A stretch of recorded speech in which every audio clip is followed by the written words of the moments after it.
Our story begins many, many years in the future, and many in the past, depending on your point of view. In the grand city of Charmonde, guarding the south entrance atop the massive golden staircase, are two statues that stand as some of the few monuments not devoted to Queen Armalu herself. On one side, a young woman holding an outstretched hand full of beans, the jack by which all future multitalented adventures, including one Hopper Scotch, would be named. And on the other, a young man with a lute, a cocky smile, and a scrat on his shoulder, the piper, Jack's most steadfast companion, and while not the hero of the stories himself, a very, very important ally. These two were as old as the Ninth World itself. Many believe that they might have even existed in the Eighth World. Some extreme theorists posit that they've been here since the beginning. But regardless of where these two originated, many agree on where they ended. It was a bright day in the beyond, one in which the sun shone clearly and the wind blew all sweat off of a weary adventurer.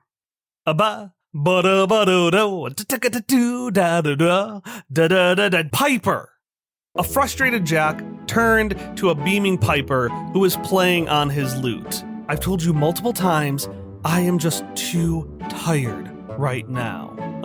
You're too tired? Without missing a beat, Piper responded, not really listening to Jack's words. I mean, that's why I play this song, right? To keep our marching beats. If it's a ba, you know, that's a pretty common move, but if I go a ba, then we're going fast, all right? You just gotta tell me what beat to match your feet. You get it? This is serious, Piper. Piper leaned in back at Jack. It's always serious with you, Piper. Jack, despite herself, smiled at Piper's comment. And yet you can't help but keep that dumb grin on your face. Well, what can I say? The ladies love it. What ladies, Piper? I mean, you love it, don't you? Frustrated, Jack pushed Piper's head to the side. And Piper, who had not stopped playing this whole time, ran back towards a walking away Jack, moving perfectly in time with his instrument. Whoa, I'm just saying, not everything out here is out to kill ya, all right? Not trying to... Piper, you haven't been sleeping this whole series of adventures, have you? Everything out here is trying to kill us. The world is a series of wonders and mysteries, and every single one of them wants us dead. Jack stumbled over a silk of spiderweb so strong it could hold together 2 continents. She pulled it down with a huff and showed it at Piper. Do you see what I mean, Piper? Do you see what I mean? This right here. I'm just walking along, and this, and as Jack let go of one end, it boinged in a haphazard way that definitely left a few marks on her hand. Do you see? Do you see? I see, Jack, I see. Piper grabbed Jack's hand and tenderly pulled out the web.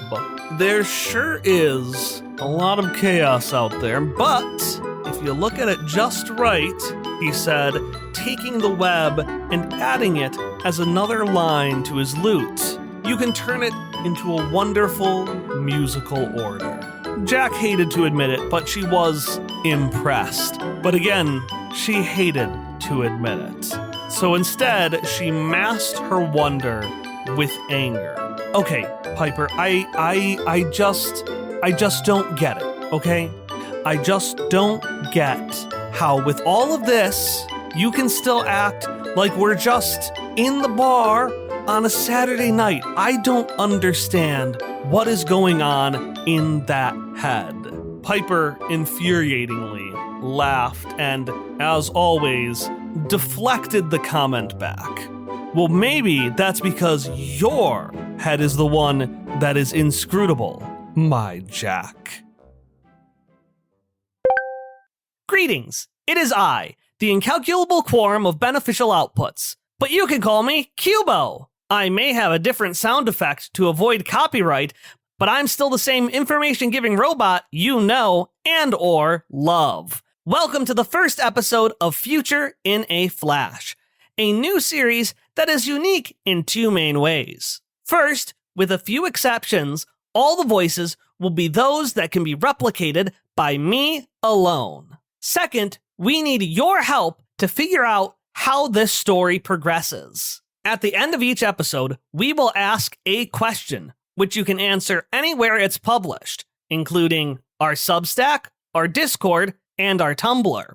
We'll listen to all suggestions. However, any votes will be done on our Discord alone. For example, the question I have for you today, whose perspective should we follow for the rest of this chapter? Should we follow Jack's perspective?